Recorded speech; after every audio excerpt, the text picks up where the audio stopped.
to just accept what they say because of their name and status. But guess what? Roosevelt says you got to give the people permission. Well, listen. And you got to give people permission to have to intimidate you. Wow. Yes. Wow. Let me say that again. Nobody can intimidate you without you giving your consent. That's true. Lord have mercy. I hope somebody Come caught on. that. Your boss ain't better than you unless you say it to yourself. My boss is better than me. Come on. That's it. You had to give permission to let somebody be over top of you. That's right. You have to. That's right. Sure do. And I ain't giving nobody permission. Nobody. There ain't nobody talking about it. That's right. That's why I don't care if you the president of the United States. When you come into this little back building right here, if I say sit down, President Obama, to see the weights, 45. Say 45, he ain't coming in here. I ain't even opening the door. You ain't gotta worry about that. We're gonna stop him at the gate. I'm gonna drive that big bus right in front of the driveway. You gotta come in. Drive them. One. Go down to the let's talk about this. Look at this text. I want to deal with this text. I want to deal with this text because this is going to help us understand the mental state of people who don't believe God. I'm going to deal with that, and I'm going to deal with how God's word should penetrate through the wall of disbelief. That's right. I want to demonstrate this in Hebrews, the 4th chapter. I'm going to read verse 1 at verse 2, and then I'm going to skip down to 11 and 12. All right? Let's start with, let us therefore fear, lest a promise being left us of entering into his rest, any of you should seem to come short of it. For unto us was the gospel preached, as well as unto them, but the word preached did not profit them, not being mixed with faith in them that heard it. Verse 3, I'm going to read verse 3. For we which have believed do enter into rest, as he said, as I have sworn in my wrath, if they shall not enter into my rest, although the works were finished from the foundation of the world. Let me stop right there. Now listen, this text right here, I've heard it so many times written, read, and preached, but every time I heard it preached, you can probably contest to this, it's been in a funeral.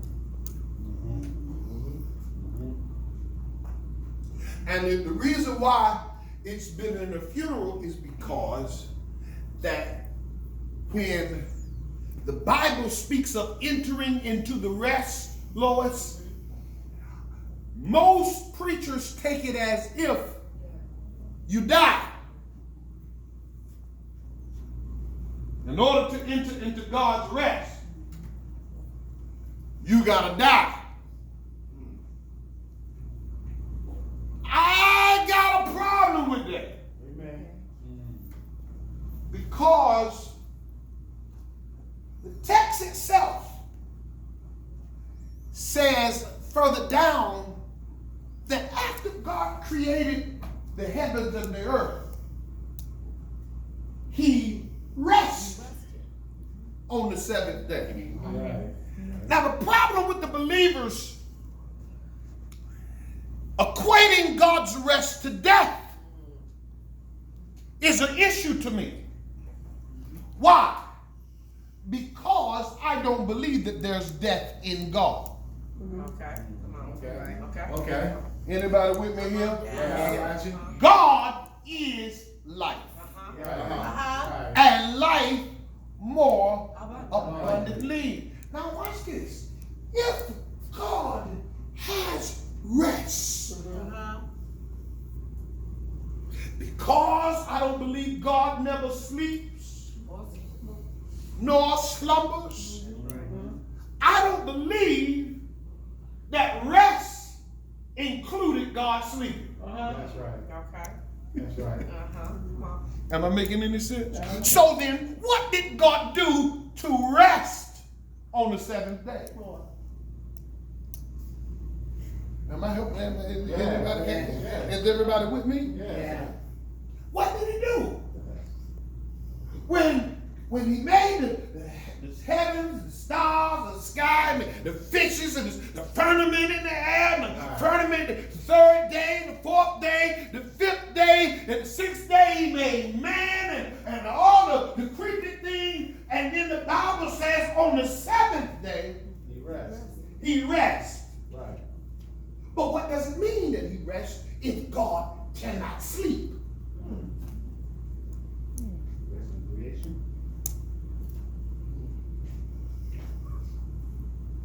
And if God cannot sleep, why do we as the church equate Hebrews, the first chapter, and God resting as you gotta be dead? Come on, son. Tell us, Pastor. Am I helping it? Am I preaching to anybody? Yeah. Yes. Therefore, I believe that when God rests, he didn't go to sleep. I don't believe he died. And look, if the Bible would have said enter into God's sleep, the big thing with sleep is the cousin of death. And watch this, both of them, you are not in your own conscience. Wow. You lose conscience sleeping. That's Right. right. You lose conscience dying. Right. Right. So therefore, watch this, you cannot tell me that rest meant that God lost conscience. Come on. That's right. Right. Jesus. That's real. Come on. So what does it mean to enter into God's rest? Check this out. Y'all this is just me praying on it and studying the Word of God. I believe that to enter into God's rest means to enjoy the completion of your work. Amen. Amen. Okay. Yes, sir. Okay. Come on. I believe that when you enter into your rest or enter into God's rest, Yes. he was able to enjoy everything he did. That's right. That's right. Jesus. All the work that he did. The Bible, can we read it? Genesis. Let's go to Genesis. Yeah. Let's go to Genesis. Somebody say, let's go to Genesis. Let's go to Genesis. And who's going to sleep in here? Okay. If you let me, I'm going to give you a little something. Let's go to Genesis.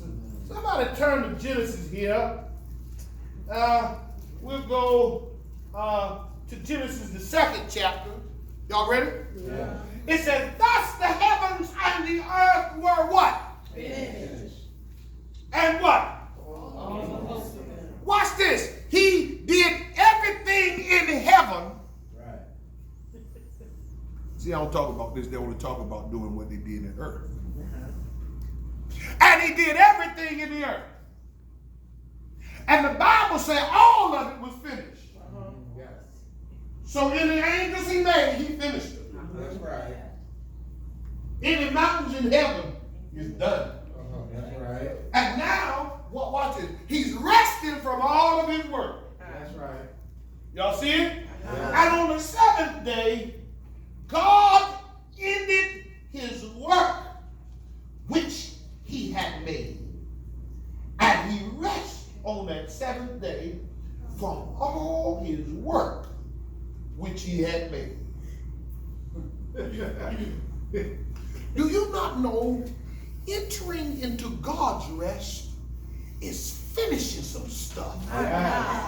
Yes. You know why you all uneasy and all messed up and discombobulated? It's because you ain't finished. Come on and speak it, Pastor. Help us. Speak it. Wow. Come on now. It's some things you still got to That's do. right, that's There's right. some things, some doors that still got to be opened and closed in your face. There's some things, some pains that you got to go through, and some things you got to deal with. But let me tell you something. You're going to get through everything you got to do. Yes, sir. Oh, y'all don't like